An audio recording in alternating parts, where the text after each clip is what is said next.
Samantala, pag-uulat mula naman sa himpilan ng DWALFM,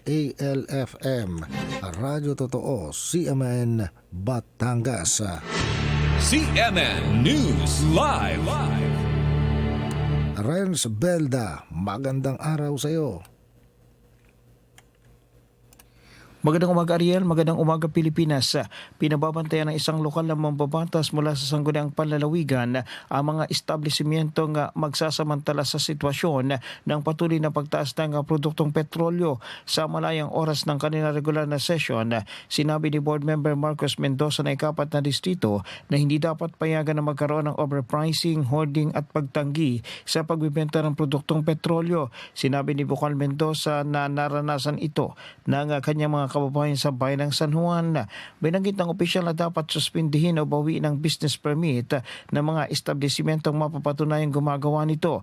Ayon sa lokal na mababatas, hindi papayagan ng pamahalang panlalawigan ang pagsasamantala sa mga mamamayan. Tungkulin umano ng pamahalaan na manindigan para sa kapakanan ng taong bayan. Samantala, nais ding malaman ng isang miyembro pa ng nasabing kapulungan mula pa rin sa ikapat na distrito kung ano ang tulong na maaaring maibigay ng lokal na pamahalaan sa mga apektado ng pagtaas ng produktong petrolyo. Partikular na nais matulungan ni Board Member Melvin Vidal ay ang mga mangisda na gumagamit ng produktong petrolyo gayon din ang mga driver na pumapasada. Nais ng nasabing mambabatas na matalakay ito sa komite kung may ayudang maibibigay ang pamahalaang panlalawigan.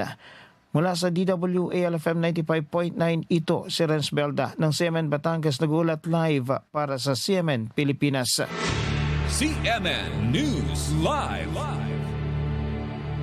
Maraming salamat Renz Belda mula po sa himpilan ng DWALFM, Radyo Totoo, CMN, Batangas.